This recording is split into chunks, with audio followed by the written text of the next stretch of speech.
Welcome back to another MOTOBOB video, and look, we had loads of great new production motorcycles last week at the biking world's biggest trade show, EICMA. But there were also some pretty awesome concept bikes on show as well, so in this video we'll go through my pick of the 5 best, including the Hornet from Honda, which could revive an iconic name in motorcycling, but perhaps not in the way that die-hard fans would hope. But before we get started, a quick shout out to Pegase Moto for sponsoring the channel. They make an awesome GPS tracker that's not only super easy to install, but there's no subscription fee as well. With a device like this, you now have a chance of recovering your bike if it's stolen, but also you can record your rides and see loads of cool data like lean angles in their app. There's a link in the description to their website where you can find out more. So first up, MOTOBOB.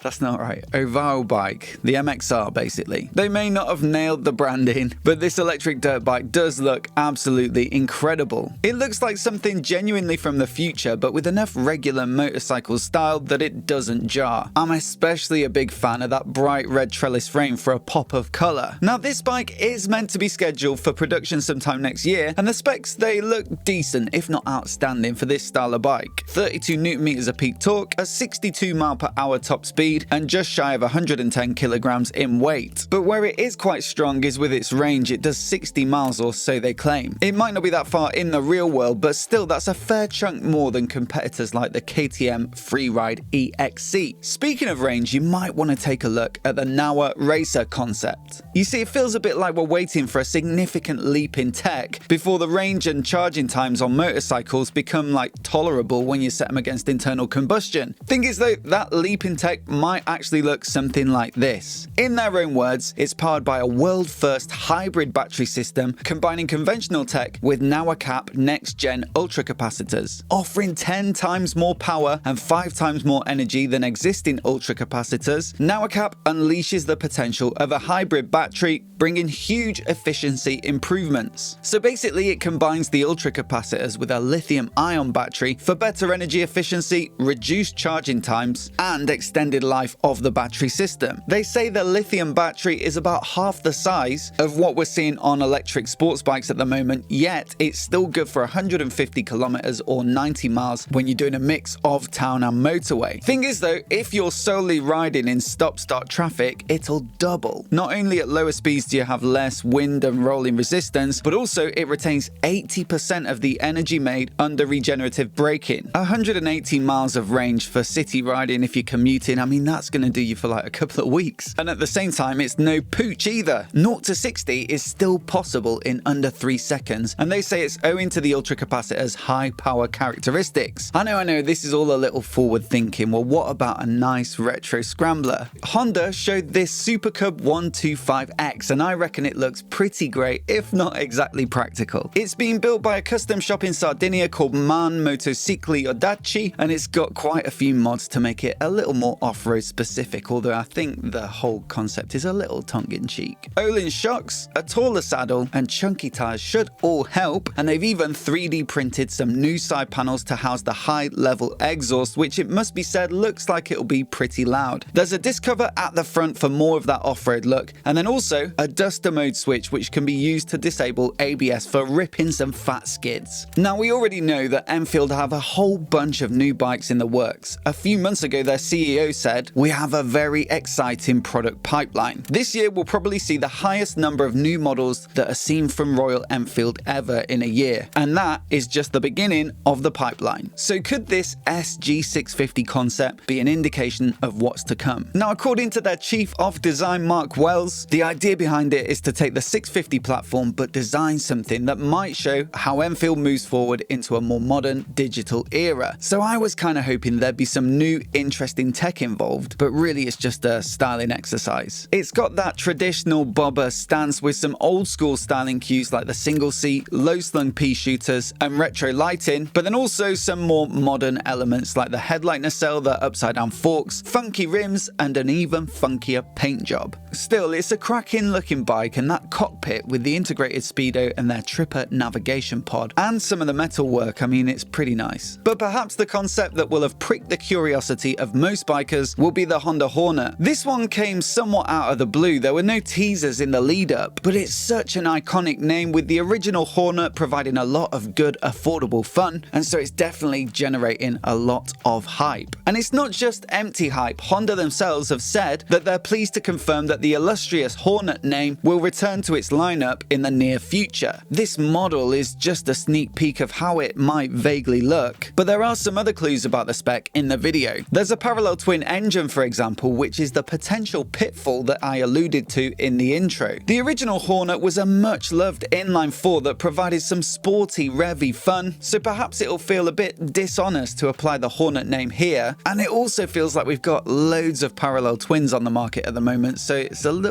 getting a bit boring. That said, Honda reassure us that it'll be a middle-class naked of ultra-modern design and high-revving engine character, so it should still be pretty sporty. Rumour has it that they're shrinking down the 1100 engine from the Africa Twin, and they may also use it in a reboot of their Transalp name for a slightly more lightweight adventure bike alternative. Either way, the model looks pretty spectacular, so I'm looking forward to seeing what they come up with, parallel twin or otherwise. As always, I'd love to know what you make of it down in the comments below, and should they badge it a Hornet, or should they leave that much loved name to the side to respect the original? Let me know what you think, and if you're new here and you want to see more videos like this, hit subscribe and I'll catch you next time.